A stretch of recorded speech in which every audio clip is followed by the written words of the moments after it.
জাতীয় নির্বাচনের ট্রেনে নির্বাচন কমিশন তফসিল ঘোষণার মধ্য দিয়ে সব দলের সমসুযোগ নিশ্চিতকরণ, আইনশৃঙ্খলা পরিস্থিতির উন্নতিতে ম্যাজিস্ট্রেট নিয়োগ, ভোটকেন্দ্র স্থাপন ও ভোট গ্রহণ নির্বিঘ্ন করতে সব ধরনের ব্যবস্থা নিশ্চিত করে দেওয়ার প্রতিশ্রুতি দিয়েছে ইসি। দুপুরে রাষ্ট্রপতি মোহাম্মদ শাহাবুদ্দিনের সঙ্গে সাক্ষাৎ করেন প্রধান নির্বাচন কমিশনার এএমএম নাসির উদ্দিনের নেতৃত্বে কমিশনারগণ। বঙ্গভবনে এ নিয়ে আনুষ্ঠানিক কোনো প্রতিক্রিয়া জানাননি তারা। পরে সচিব বলেন, নির্বাচনের সার্বিক প্রস্তুতি নিয়ে সন্তুষ্ট রাষ্ট্রপতি।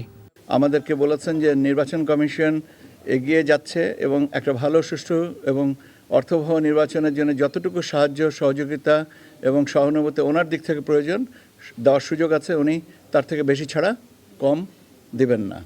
রাষ্ট্রীয় সম্প্রচার মাধ্যম বিটিভি ও বাংলাদেশ বেতারে দুপুরে সিইসির ভাষণ রেকর্ড করা হয়। পরে সচিব জানান, তফসিলের বিষয়ে সিদ্ধান্তের কথা।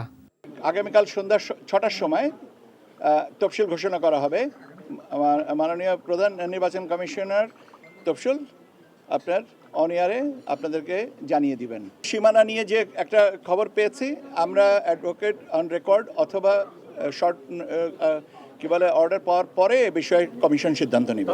তিনি জানান, সংসদীয় আসন নিয়ে উচ্চ আদালতের আদেশ তফসিলে বিঘ্ন ঘটাবে না। Niamul Aziz Sadek, NTV news, Dhaka.